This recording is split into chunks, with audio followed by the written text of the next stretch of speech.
Halo,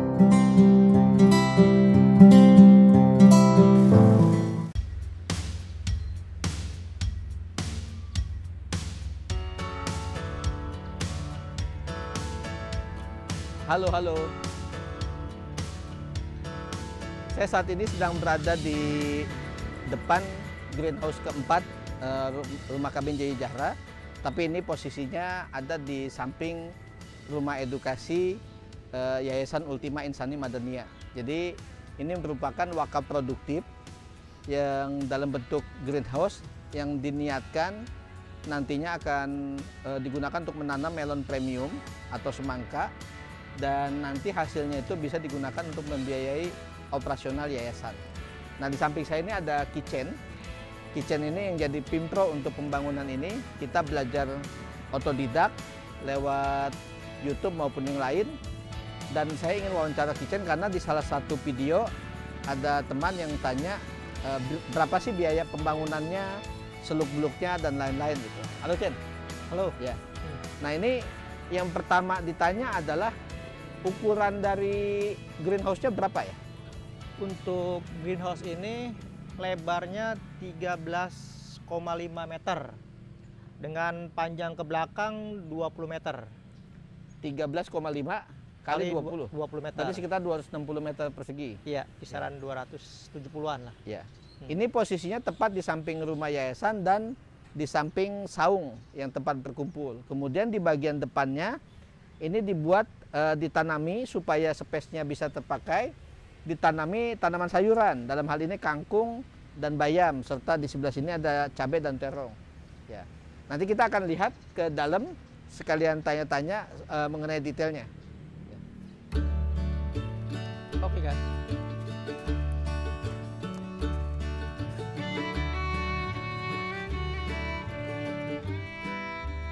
Ini masih kotor, jadi belum dibersihkan lagi karena habis hujan dan kita memang masih persiapan. Nanti setelah selesai ditanami, setelah selesai disiapkan, kita akan sapu kembali, kemudian ya kalau perlu kita bersihkan, kita pel. Nah, yang pertama, ini satu baris ini total ada kisaran berapa polybag? Satu baris ini kisaran 40-an. 40, satu baris. Berarti kalau ini ada 80 nih? Betul. Kalau dia 80, kesananya ada berapa? Berapa baris? Kesananya kalau misalkan dihitung dua, total kesananya itu sekitaran 20 baris. 20 baris? Iya. 20 baris kali 40, berarti iya. ada sekitar 800 tanaman? Betul. Ada 800 tanaman. Kemudian tinggi ke atas? Tinggi ke atas berapa? Tinggi ke atas, kalau buat tiangnya sendiri kita pakai 4 meter. Nah, dari atas tiang ini sampai ke atas paling ujung itu kita tambah 3,5 meter. Jadi total 7,5 meter ketinggiannya kita. Ini kenapa pilihnya sampai setinggi itu?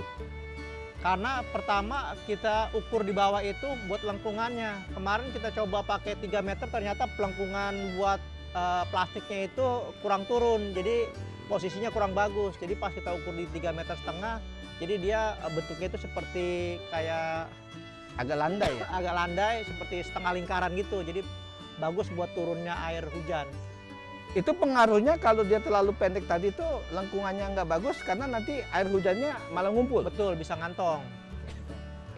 Nah, kalau dari sini kan ini di atas ini ada bambu nih. Iya. Sedangkan tiang-tiangnya pakai baja ringan. Iya. Nah, pertanyaannya kenapa dia pakai bambu? Pertama, kalau posisi baja ringan ini kita kan ringan, ditambah lagi pakai plastik, dia lebih ringan lagi. Jadi supaya kita ada pemberat, ya kan, makanya buat lajur rambatan ini saya pakai bambu supaya dia agak tekanan ke bawah, ada pemberat lah kayak gitu. Dan bambu ini sebelumnya sempat dipakai buat mendirikan tiang ya? Betul, betul. Ya, jadi dimanfaatkan ulang. Dimanfaatkan ulang. Ya. Bisa aja sih kita pakai kawat, cuma jadi jatuhnya tambah ringan lagi. Jadi lebih baik kita pakai bambu supaya dia agak ketekan ke bawah. Maksudnya ringan tuh karena daerah sini ada angin kencang. Betul, gitu? karena kan kita belakangnya sawah. Jadi posisi khawatir kita ada hal-hal yang nggak kita inginkan. Oke, kemudian yang dari saya ini sampai ke atas ini ke bambu ini berapa meter? Itu di kisaran 2,70 meter. 2,7. 2,7. Ya. Kemarin kita coba di 2,5 meter, ternyata terlalu pendek. Jadi posisi nanti rambatan ke atas itu dia masih ada rambatan tapi udah ngekung ke samping, jadi kita pakai 2,70 m. Oke, ini berarti berdasarkan pengalaman dari greenhouse pertama, kedua, dan ketiga. Betul, betul. Ya. Artinya nih kalau misalkan nanti setelah ditanami, kan berarti langkah berikutnya berarti mesti siapin tali rambatan. Betul. Tali rambatan ke Iya. sini masing-masing. Nah, jarak antar tanaman berapa? Kalau yang di greenhouse ketiga kita pakai jarak antar polybag ini kita pakai 10 cm, ya kan? Ternyata pas begitu dia daunnya banyak, dia terlalu rapat. Makanya untuk yang keempat ini kita pakai jarak polybag itu 20 cm.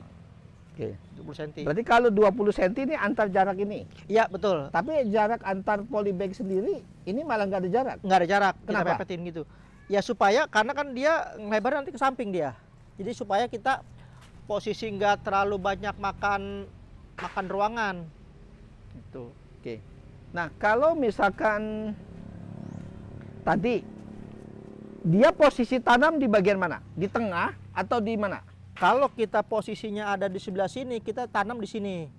Supaya nanti pas posisi ada tali rambatan itu dia nggak ngeleprak, dia langsung rambat ke tali rambatan. Kalau misalnya kita taruh di tengah, nanti sedangkan talinya di pinggir sini, dia posisinya agak jatuh dulu baru dia ngerambat ke atas. Itu kurang bagus. Oh. Jadi kalau posisi ini sebelah sini, kalau posisi ini mungkin dia sebelah sini, pinggir Jadi sebelah sana. jadi dia tetap ada jarak ya, karena Ada jarak.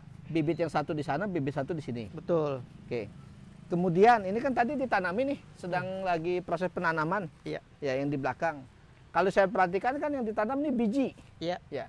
Sedangkan di banyak contoh-contoh video itu menggunakan sistem disemai dulu, menggunakan rockwool atau menggunakan media tanam.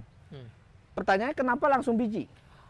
Pertama berdasarkan pengalaman kita ya, kalau langsung di biji ya kan ditanam di polybag langsung kayak gitu, dia seperti udah adaptasi duluan. Pertama adaptasi dari cuaca dan juga dia akarnya itu langsung ngiket ke media tanam yang ada di polybag.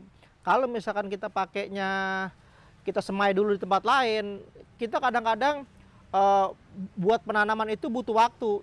Jadi bisa sehari beda aja semainya itu bisa lebih tinggi. Nah, kalau dia, kepanjangan. Kalau kepanjangan nanti posisi kita tanam di sini agak kurang bagus jadi dia. Jadi posisinya dia kayak layu dulu baru dia ini lagi. Makanya berdasarkan itu kita lebih cenderung sekarang itu pakainya langsung ditanam lewat biji di media tanam. Oke, kalau tanam langsung di biji, ada nggak kemungkinan bijinya nggak tumbuh? Ada. Terus yang dilakukan apa? Iya, untuk mensiasatinya kita pakai perhitungan. Kalau misalkan dasar pengalaman, ya kalau misalkan kita ada 800 pot yang ada di sini, paling nggak kita 50 pot itu kita cadangan. Artinya nanti pot yang di sini kita taruh di belakang, kita tanamnya barengan sama dia, barengan sama ini. Jadi kalau ada yang nggak tumbuh, yang cadangan itu yang buat ganti. Jadi bukan ditanam biji awal. Bukan. Nanti dia kalau tanam dari biji awal lagi umurnya nggak seragam. Jadi nanti kalau misalkan ada yang nggak tumbuh itu, jadi cuma polybagnya aja yang kita pindah. Polybag kita pindah, kita ganti polybag baru yang udah tumbuh. Kayak gitu modelnya. Oke. Yang berikutnya lagi, kaitan dengan ukuran polybag. Ini ukuran berapa? 40? Iya, 40 itu. 40 ini apa? Diameter? Diameter samping. Oh, diameter samping. Iya. Oke. Kemudian media tanamnya isinya apa aja? Isinya itu kita pakai kokopit campur dengan media tanam dengan perbandingan 2 karung kokopit ditambah 3 kantong media tanam. Kayak gitu. Pertimbangan pakai kokopit itu apa? Karena kokopit itu dia bisa nyimpen air nyimpen air dan sepertinya kalau buat perkembangan akar itu dia cepat berkembangnya, jadi nggak padat di dalamnya. Oh, nggak keras? Nggak keras. Kemudian alasan pakai pupuk kandang? Pupuk kandang pertama kalau misalkan kita pakai kokopit dia terlalu renggang. Jadi kokopit itu jaraknya renggang di media tanam sininya. Makanya supaya dia lebih mengikat kita pakai media tanam itu. Kalau pakai renggang maksudnya gampang roboh gitu? Betul. Jadi kalau misalnya kita kesiram air atau apa itu dia jadi agak buyar gitu. Oke. Nah, kalau saya perhatikan di sini bisa dibilang terbuka sekali gitu. Iya, jadi kalau di greenhouse pertamanya JJ Jahra, greenhouse kedua, bahkan greenhouse ketiga itu masih kelindung ada naungan pohon rambutan. Nah, ini memang sengaja begini? Betul, ini sengaja kita di tempat terbuka, memang dari awal kita setting dia full kena matahari langsung. Dari pagi sampai sore dia nggak ada halangan. Karena jenis tanamannya memang butuh seperti itu. Betul, betul. Kalau dari sisi hawa ya, biasanya kan kalau orang kerja di greenhouse ini kan keringetan karena panas. Nah kalau di sini suasananya nggak terlalu panas nih. Iya. Kalau misalkan kita lihat pengalaman kita ya dengan settingan ketinggian 4 meter sampai ke atas 7 meter setengah, paling nggak itu kita ngurangi hawa panas gitu. Jadi artinya hawa panas itu bisa cepat keluar masuknya di sini gitu. Oke. Yang di atas ini full plastik UV, Betul. ultraviolet. Ya, Sedangkan di sampingnya pakai insect net. betul. Ya, ini kalau saya perhatikan insect netnya biasanya putih, kalau ini warnanya hijau. Iya. Karena salah beli. Ya, karena kemarin kita pakai yang lebar 2 meter supaya nggak terlalu banyak sambungan. Oh, Gitu. berarti bukan yang 1 meter. Bukan. Jadi bisa langsung ya. Bukan, iya. Oke. Bang Ajay, bisa kasih lihat sini, Bang, sebentar. Ya. Coba lihat dulu. Nah, ini sedang ini berarti semalam sempat disemai dulu ya, Iya. direndam. Iya. Setelah direndam dia mulai siap-siap kecambah. Nah, ini langsung ditanam. Iya. Satu lubang satu media tanam tuh satu polybag satu. Satu Iya. satu bibit. Iya, satu bibit, satu benih. Setelah dia ditanam gini, biasanya kedalamannya berapa? Ada mungkin 10 cm atau 15 cm. Oh, Paling 5 cm. iya, kisaran 2 jari lah ini. 2 ruas jari lah. Nggak terlalu dalam. Kemudian setelah ini berarti setelah ditanam gini langsung disiram dia. Iya, Supaya lembab dan bisa kecambah. betul. Gimana Bang Ajay? Secara nanam pegel nggak? Pegel Iya. pinggangnya ya. Oke, nah sekarang saya mau tanya soal biaya. Karena biasanya banyak yang pengen bikin greenhouse tapi agak pikir terbentur biaya. Iya. Alasannya kenapa kan ada juga yang bikin greenhouse tapi pakainya Bambu. bambu. Iya. Ya. Sedangkan di sini pakainya baja ringan. Iya. Ada nggak alasannya apa? Pertimbangannya? Pertimbangannya setelah yang saya studi banding ke tempat lain, untuk bambu itu mungkin kekuatannya kisaran 2 tahun aja dia udah retak-retak karena kan kena panas tiap hari dia. Jadi posisi bambunya retak, nanti dia pas sambungan dia buat tiang aja dia udah kurang kuat. Makanya saya daripada kita kerja 2 kali dengan biaya yang nggak terlalu jauh, kita mending langsung baja ringan aja supaya lebih paten. Meskipun ada beberapa yang memang sudah pengalaman di greenhouse bambu, ya hasilnya tetap bagus gitu. Iya, betul. Ini karena dilakukannya sendiri ya. Betul. Betul. Nah, dilakukan sendiri ngelihatnya lewat YouTube. Ya, kita belajar lewat YouTube, kita aplikasikan, kita cari yang pas itu kayak gimana sih buat di tempat kita gitu. Oke. Kalau secara hitungan biaya nih, tadi 13,5 kali 20 meter. Iya. Hitungannya biaya komponennya apa saja?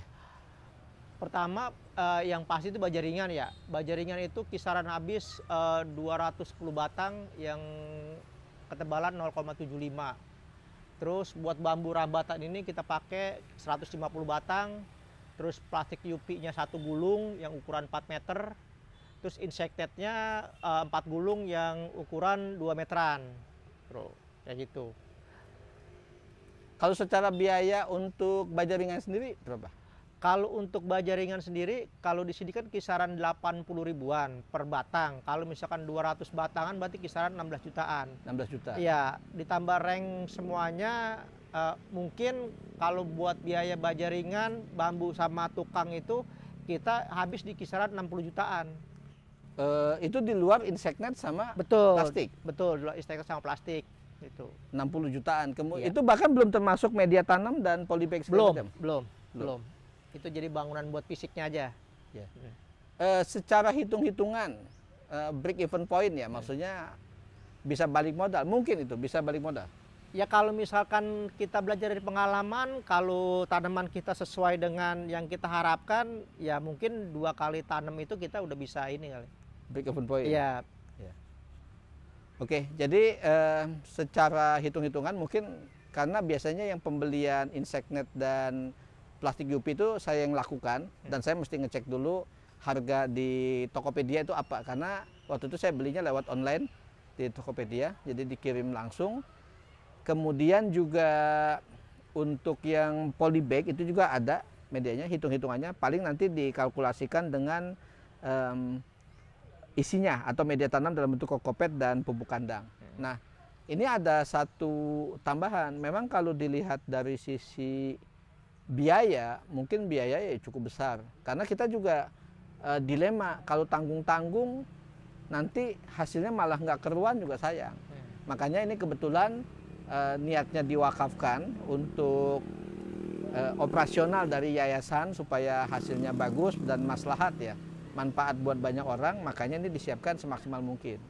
Ini juga sebenarnya tujuannya bukan sekedar komersil nanti dijual supaya dapat hasil buat biaya operasional, tapi sebagai media pembelajaran sebenarnya, tempat pembelajaran. Karena Yayasan Ultima ini sendiri salah satu unitnya adalah pusat kegiatan masyarakat, PKM. Jadi kalau misalkan nanti sudah mulai berjalan, kita harapkan kalau memang hasilnya bagus itu, kalau ada yang mau belajar itu bisa main ke sini, atau misalkan mau lihat-lihat, atau mau beli benihnya kah, atau mau beli bibitnya, atau mau beli buahnya, itu nanti bisa ke sini, sekaligus bisa juga belajar di rumah edukasinya maupun di saungnya. Oke, ini di belakangnya mungkin sampai sana.